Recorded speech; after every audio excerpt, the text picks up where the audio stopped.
The next topic I'd like to go on to, Brother Jamil, is on this question of imitating people of other faiths. Some Muslims would bring the hadith, "Man tashabbaha biqawmin fahuwa minhum." Whoever imitates a people is one of them. If you dress like a European, you're a European. If a European is a Christian, then you're imitating a Christian, therefore it's haram. And throughout history, we have had various fatwas making it prohibited for you to dress in this way, for you to, for women to wear this, for men to wear that, this kind of hat. Some take it as all sorts of practices of people of other religions or people of other cultures are prohibited, except your own cultural, customary practice. How have scholars understood this? What really are the parameters and guidelines? So let me just start with, what's this about imitation? Can't you copy people's medicine, administrative systems? Didn't the Prophet copy some things that were practiced in the environment he was in? What light would you shed on this? Wallahu alam. To begin with, it will be unwise to say copying. Let's maybe put it like a question. If you say copy everything about them, about other persons, that will not be right. If you also say do not copy anything from them, it will also not be right. Therefore, they need to be very critical about what to copy and what not to copy. Because for every community, there's a good things that they have that can be emulated to improve others, and there are those bad things that should not be emulated so as not to destroy the good of others. So here, the hadith of "Man tashabbaha biqawmin fahuwa minhum," of course, there's a hadith of Prophet ﷺ, but what does it refer to? Inshallah, we shall see in due course. But it is also very important to start to add that Allah subhanahu wa ta'ala in the Quran says, "Wal kafiruna ba'duhum awliya'u ba'd illa taf'aluhu takun fitnatun fil ardi wa fasadun kabir."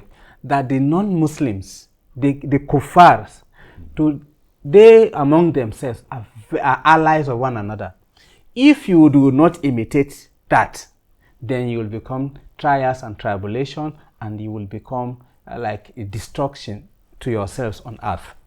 Here, what is the Quran referring to? There is something to copy.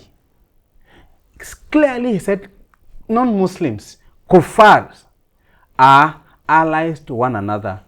If you don't do that, then what does it mean? Do that. And this is the only verse that directly Allah is saying we should emulate or copy from the non-Muslim, from the kuffar.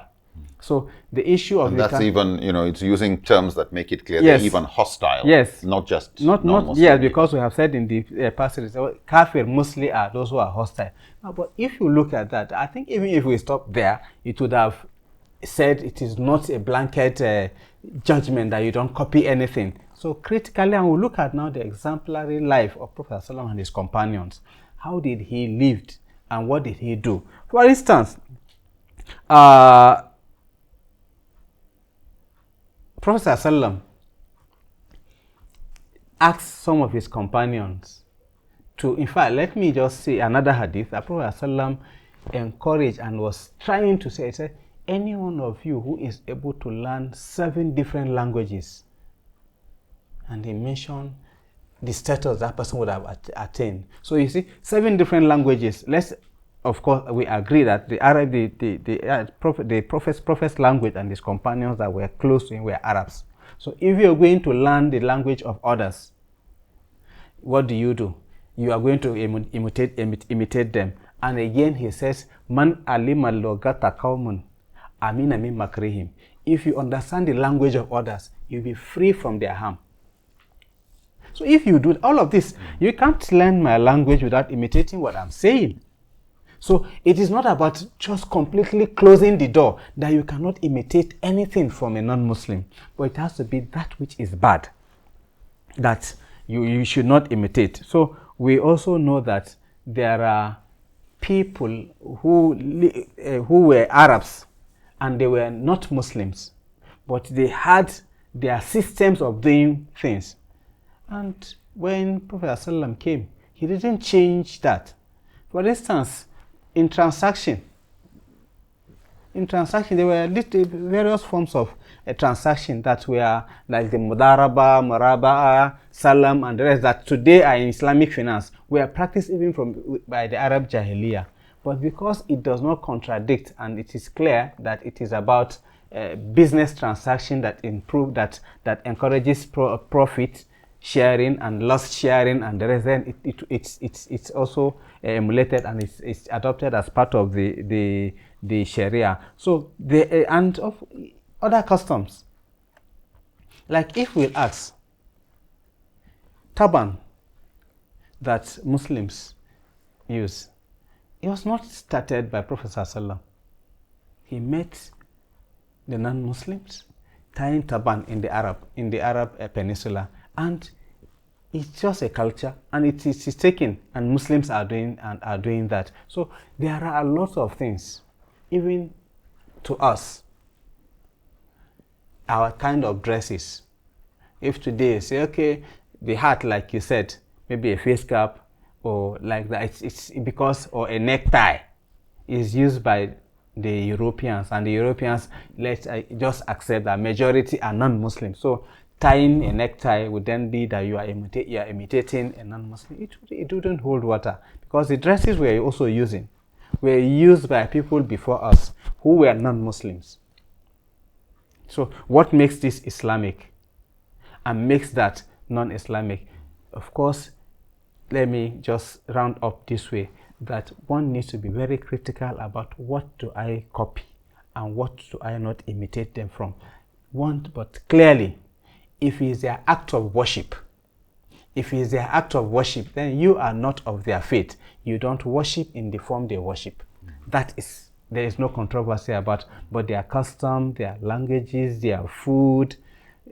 Today you eat a lot of food. In fact, you go to a hotel or restaurant, you say, okay, I don't want African dish, I want continental dish, and you are eating a lot of things that you don't even know before.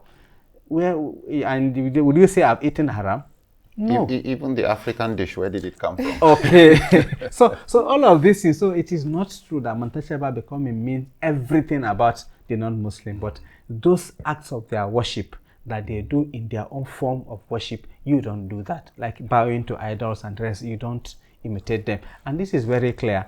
I said but let me just add this, that Prophet ﷺ, when he was moving with his companions, and they saw the Arabs, they have some specific trees that they have stereotyped, that if they hang their sword or everything, it will give them victory in battles. So he said, and they said to him, oh, please, ij'al lana zata anwa'in kama lahum zata anwa'. Let us, Prof, can you also make for us trees or special place where we hang our swords, so that when we pick them, we go to battle, we will be victorious. He said, oh, you are trying to behave like the people of Musa, who saw Bani Israel worshipping calf, and they said, give us now our own Lord before Musa come, so that we will have our laws like they have.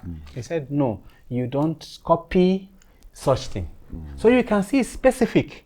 Once it's something that is against the tenets of Islam, then you don't copy. But if it's not, then you are permitted. Allahu Akbar. Sister Halima, what would you add here? I will add that the discussion on imitation is quite similar to our earlier discussion on influence. Because just like influence can swing both ways, positive or negative, imitation can also be both ways, good or bad. So like he has said, there are very good imitations of situations where it is okay to imitate people of other faiths. In some other situations, it is even encouraged to imitate those things that are very beneficial. Where it would be prohibited or highly discouraged is where you are imitating something that is going to be in contradiction with the Sharia. Just like he gave the example of having beliefs that a particular tree could bring victory, when as Muslims we know that only Allah can make us victorious. And from the Prophet ﷺ himself, we have several examples of him copying things from people of other faiths. Like it's been mentioned, there were a lot of things that were part of the urf, of the customs of the Quraysh, of the Meccans, of the Arabs in Mecca and in Medina, even though they were polytheists. And these were things that they were doing already before prophethood. And then when the prophet came, he just adopted them. They were good, they were fine, there was no reason to change. And only the things that needed to be changed or adjusted in some ways that he did adjust. So a lot of financial instruments such as Mudaraba and Co. are all from pre-Islamic times, and they were adopted by the Prophet, peace be upon him. Today we talk about the days of the week, the months of the year, even in the Hijri calendar. These were also part of the urf before that was adopted by the prophets and the companions, and all of this. By urf, you mean the customary practices yes, of people the customary practices, the culture. Earlier you also talked about probably how people dress. As an European, probably wear a suit with a tie, wear some cowboy boots, for example, and things. There is nothing wrong with a Muslim doing that, and that is why when someone of another faith, so an European man who is not a Muslim, becomes a Muslim, does he discard all his ties and shirts and trousers, and he now has to adopt only a jalabia kind of clothing? No. Islam does not say that, because some of these things that is considered Islamic clothing in the first place is just Arab clothing in some cases. So they need to just be sure what is really religion, which is what you cannot imitate in, and what is customary practices, customary clothing. A lot of us today would travel, especially with globalization, even without traveling, from the television. Oh, I love these Turkish dresses. And in Nigeria, we have lots of Egyptian wears, Turkish dresses, Saudi dresses, and some even from European dresses. Summer is here, you'd see people, and there is absolutely nothing wrong in these kind of imitations. So while these kind of imitations are permissible, there are other kind of imitations that are even highly encouraged, especially when they would bring benefits not just to the individual but to the society, when they are in line with bringing about common good and public good, which is part of the maslaha or part of the maqasid of Sharia, bringing about good to people. And we saw this even in the life of the Prophet, peace be upon him himself, and he adopted practices from people of other faiths in security, in language. For example, a lot of us might be familiar with the Battle of the Trench, Ghazwat al-Khandaq, and the practice of digging a trench in war is one that Arabs didn't know about, but was brought by Salman al-Farisi, and who mentioned that this was a Persian tactic. And the fact that it's Persian didn't stop the Prophet from adopting it. It was part of what Allah used as sabab for saving the Muslims during that battle. And also when it comes to the issue of language, the Prophet ﷺ, even though he himself was unlettered, emphasized the value of education so much that he would ask people of other faiths, captives who were not Muslims, to teach Muslim children to read and write. And he sent one of his trusted companions, Zayd, to go learn the Hebrew language. Also, it's also part of dawah. Anyway, you cannot communicate to people, you cannot invite people to Islam when you do not even speak their language.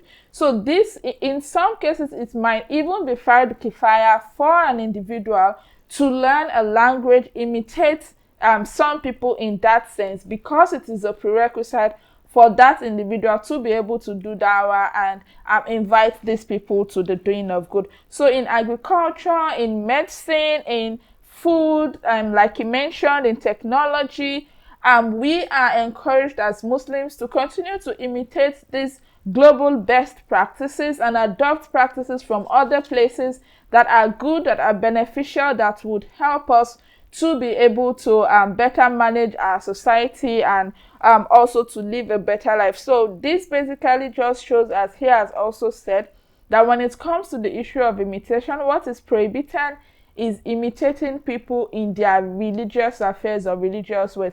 So as a Muslim woman, I wouldn't wear a nun's habit, because that is known specifically with nuns, and anybody who sees someone dressed like this will say this is a nun. So that would be a kind of imitation that would not be permissible. And so it is this kind of imitations that Muslims are prohibited from, and those are actually quite minute compared to the other types of imitations in food and culture and language that are not only permitted but encouraged. So you've touched on, number of things, the two of you.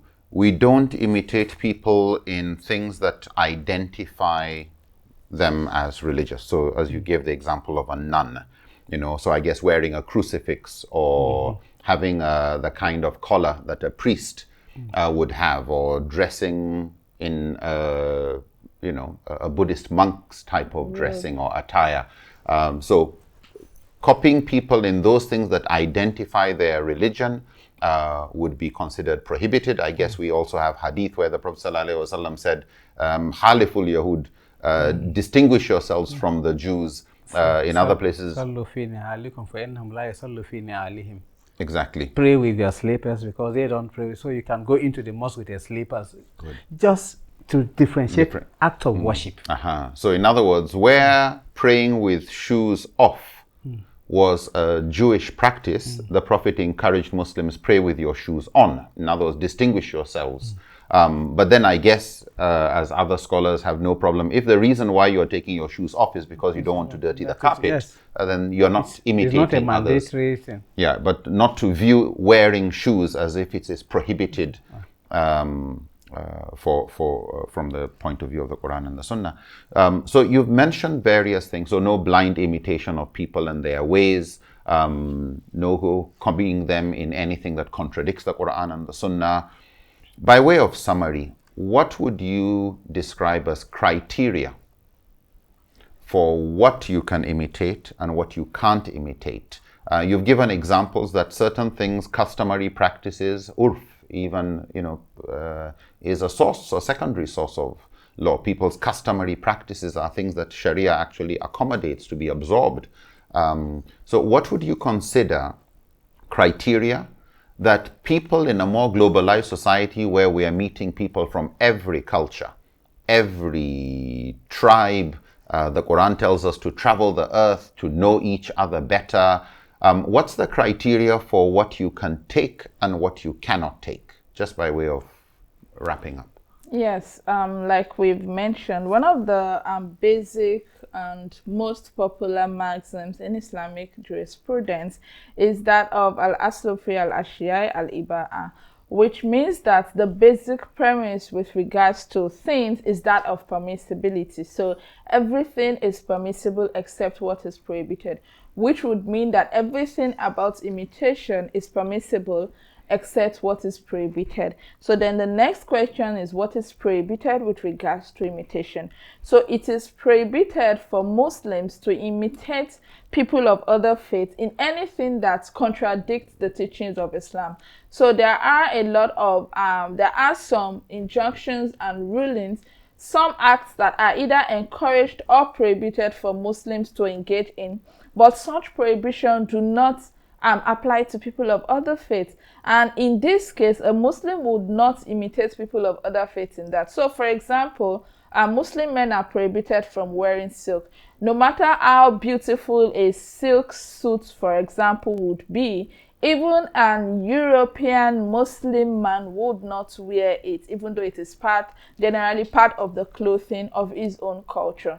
So if whether it is in food, for example, that we can eat food of people of other faiths and coming from various cultures and tribes, but if such food contains pork or contains alcohol, then that is prohibited. And because of that, not necessarily because it's coming from a non-Muslim, but because of that, then we would not take such kind of food. And also anything that is a distinctive way of worship of people of other faiths. We do not adopt. So, for example, clapping the hands is not a way of worship for Muslims in the masjid. And no matter, that is not something that we would now start to do, because that would be tantamount to imitating people of other faiths in their acts of worship. Same goes with modes of dressing that are very particular to people belonging to a particular faith. I earlier brought the example of the Catholic nun. Here in this part of the world, we also have some churches, for example, that have specific way of dressing, like the white garment churches with their sultanas. Even though, in the real sense of it, we might say that, considering the criteria of a woman's jilbab, the cloth is free, it is long, it covers the entire body. Even though it meets all of those criteria, the fact that this kind of cloth in this color, sewn in this particular way, is known as the cloth of this kind of people, then as Muslims we cannot wear such kind of clothes, and we cannot imitate them in this aspect. So basically, these are some of the criteria that we use in assessing what can we imitate and what can we not imitate, in line with the injunction of the prophets that whoever imitates a people is one of them. So this kind of imitation here is referring to the prohibited kind of imitation, which we would not do. And this hadith is not referring to the permissible kind of prohibition that of imitation that the Prophet ﷺ himself did by adopting several practices of people of other faiths. Jamil, what would you add? Because part of what you use in weighing Sharia is also custom. Al-ada muhakkama, that custom has the weight of law. Therefore, we will look at not necessarily Arab custom. Any custom. For instance, let's just say if there is a way you do things here, let's say in Nigeria, in the predominantly Nigeria, if you spread your fingers widely open, it means you are cursing someone. Then if you do it anywhere around here, it is assumed to be like that. So if anybody does it to you and you sue the person to court, the person does not need to come to the judge and say, no, I never meant a curse. You did, and customarily that is what is then you'll be given the verdict of somebody who has cursed the other person. So that is it. So we will have to be very, very careful and look at what are those customs that do not have anything that contradicts the dictates of the Sharia of Islam. Once it is like that, then those things are allowed. And sometimes it is even better to remain with your culture. If maybe you are non-Muslim and then you accept Islam, it's better you remain with a culture that are praiseworthy than trying to take culture of a predominantly Muslim community that their cultures are blameworthy. So it's the other way now. You're coming from a non-Muslim community, you embrace Islam, and you have some certain cultures that are praiseworthy, then you continue on it, not to change and take the custom that there is a custom too, and that is blameworthy. So it's about what is the position, is it good or bad? And it is also important to see that, okay, there are some ethics, like let's take, it's common, in fact, in this part of the world, there is what we call African time. Not keeping to time. Not keeping to time. Fix an appointment for 10, the person will not show up until 11. You say, no, I assume it was going to be African time. But go to the Western world, 10 is for 10. Nobody needs to tell you 10 prompt. Once they say 10 a.m., before 10 a.m., the person will be there. So that's something good. So will you now say, okay, because Nigerians are predominantly Muslim and they practice African time, then I would forget about my keeping to timeliness and then take to African time and start? No, that's not it. So, and even ethics of work, how dedicated are you? How devoted? How are you? What are the principles? Like we will say, like it said, the world best practice. Where are these best practices coming from? So, you're talking about administration, the best practice, you would see that it is, again, from the non-Muslim world sometimes. So, taking that and adopting that as part of your own ethics, then become accountability. You would, no, if we take it wherever. That's why Prophet ﷺ said, wisdom is the lost property of a believer. Wherever you find it, pick it. So there is no monopoly to we on wisdom. Wisdom is everywhere. So wherever you find it, pick it. So there is no restriction as to what is that custom that you will emulate or not. The only thing that check is it against any tenets of Sharia? If no, then it's good. If any tenets of Sharia is against it, then you know that is not supposed to be what you should copy. Allahu Akbar. Sister Halima, what would you add? Yes, just to add in determining this distinction that Imam Al-Amin al-Shinkiti did, which I find very useful when it comes to the issue of determining what do we take, what do we not take. And he said that when it comes to this issue of imitation, Muslims have 4 options, basically. And the first option would be to reject everything that comes from people of other faiths, the good, the bad, the ugly, just reject everything. And on assessment, this would not be good enough because we would then be losing out on a lot of beneficial things. The second option would be to accept everything, irrespective of the source, irrespective of the good, the bad, the ugly. And this would not also be good because we would have adopted things that would be contrary to the letter and spirit of the Sharia.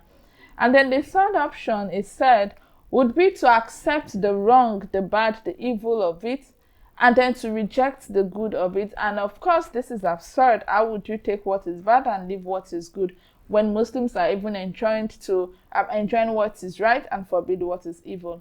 And then the last option, which is highly recommended, is that we take what is good. So we assess the situation critically, we take what is good from it, and we discard that which is not in tandem with the Sharia.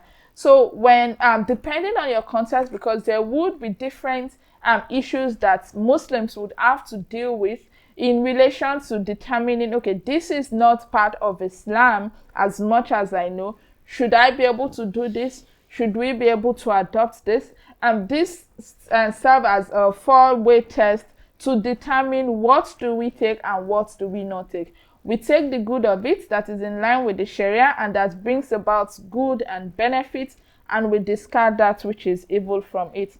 So in conclusion, anything that does not conflict with the Quran, with the Hadith, with the Sunnah, and it is beneficial, it promotes the common good, the maslahah, it's also for the betterment of not just the individual, but and also of the society, then this kind of imitation would not just be acceptable, but it would also be encouraged. And anything that would lead to fasha, that would lead to evil, or that would lead to harm, either to the individual or to the society, or that is against the teachings of Islam, and then as Muslims, we would not imitate people of other faiths in this kind of actions. And even if it is from a predominantly Muslim culture, we would still not accept it simply because of the harm and it's going against the spirit of the Sharia. And I think also, just again, picking from what you've shared, we know the Prophet was proud of his being Arab. And part of the objective of Sharia is preserving that cultural autonomy, to recognize that Allah has made us into nations and tribes, that we should be proud of what Allah has made us into and not feel embarrassed that we belong to one tribe or one nation. Allah describes our languages as part of His signs, that each language is part of Allah's gift.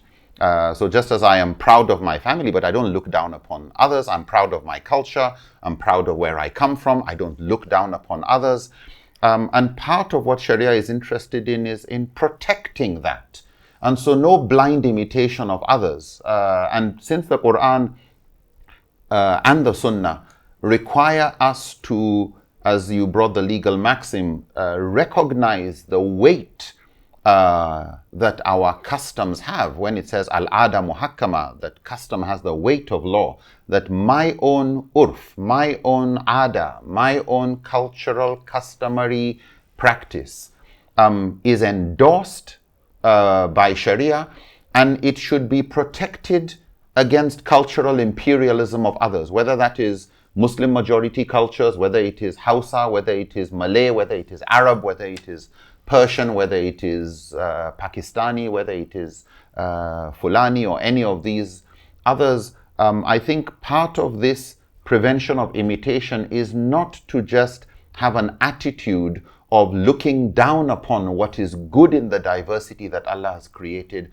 but that we should recognize that the principles of Islamic jurisprudence, the teachings of the Quran and Sunnah require us to protect our customary cultural heritage from more predatory cultures, to not succumb to cultural apostasy, that I stop behaving as if I'm a Nigerian, as if I am no more Nupe, as if I am no more Hausa or no more Arab or no more English or French or whichever custom Allah has brought you up in, to recognize the good there that Sharia endorses and what you should be proud of. Just make sure that it is not contradicting the Quran and the Sunnah, as you've already mentioned, that you are not blindly imitating other people's practices, that you retain that pride of what Allah has given you by at the same time not looking down upon others. But as you've also mentioned, that the premise in Islamic jurisprudence, the default assumption is that when it comes to adat and urf and mu'amalat, that is customary practices, cultural mu'amalat, interpersonal reactions, mundane issues, not ibadah or acts of devotion and rituals and creed or aqidah. When it comes to the other areas, al-asl is ibaha. The legal premise, the presumption in Sharia is everything is permissible except what is prohibited because it contradicts the letter or the spirit of the law. And the last thing I'd like to mention is also sometimes just as a contribution to the discussion, clapping may be an act of worship. Yeah. And so in some customs, in Jahiliyyah, it was, in some places that's an act of worship. So using it as an act of worship may be prohibited. But using it... But let me come quickly here. That even in Islam, that's why, share about anything about devotion, you just take it as you are instructed. For instance, if you are in the mosque, male and female, and the imam makes mistake, what the Prophet ﷺ said, the woman claps. The men إنما تسبيح للنساء والتصفيق للرجال تسبيح للرجال والتصفيق للنساء. You men say Subhanallah to the imam. If it's a female congregation, say clap your hands for him to realize that he has made mistake. You can see this is a specific thing. So you will not say because Christians clap in their mosque in their churches to carry out devotion, then you now say it is not imitation of Christians, so don't clap again. What will they do? The Sharia says clap, so they have to clap, and that's in that particular moment. And this the distinction between the attitude of imitation and where we just have things in common. Yes. You do your own, I do my own. Yeah. When somebody says, I remove my shoes to pray, I'm not imitating you. The intention is not to imitate. It's just not to make the carpet dirty. In some narrations, the Prophet ﷺ would sometimes wear a particular shoe that was comfortable, even though it was a shoe that was a style that was known that monks wore. But because monks were not wearing it as part of their worship, the Prophet was just wearing something that was also comfortable. And I think today we find, even in some churches, at least here in Nigeria, some pastors would wear jalabiya. They would actually wear the Arab type of dressing. We don't say, since they are doing it, we will stop our own. Why? Because we're not imitating them. So the need to distinguish between when we have things in common and what is prohibited, this blind imitation, irrespective of the teachings of the Quran and the Sunnah. And of course, as we've already mentioned, the prohibition in the hadith by the Prophet prohibiting men from dressing like women or women dressing like men. So it's not just also on the interfaith, but even between men and women. Men should be proud of their own, women should be proud of their own also. I'd like to thank you for your contributions. Jazakumullahu khairan, Sister Halima and Brother Jamil. Until next time, inshallah. Assalamu alaikum wa rahmatullahi ta'ala wa barakatuh.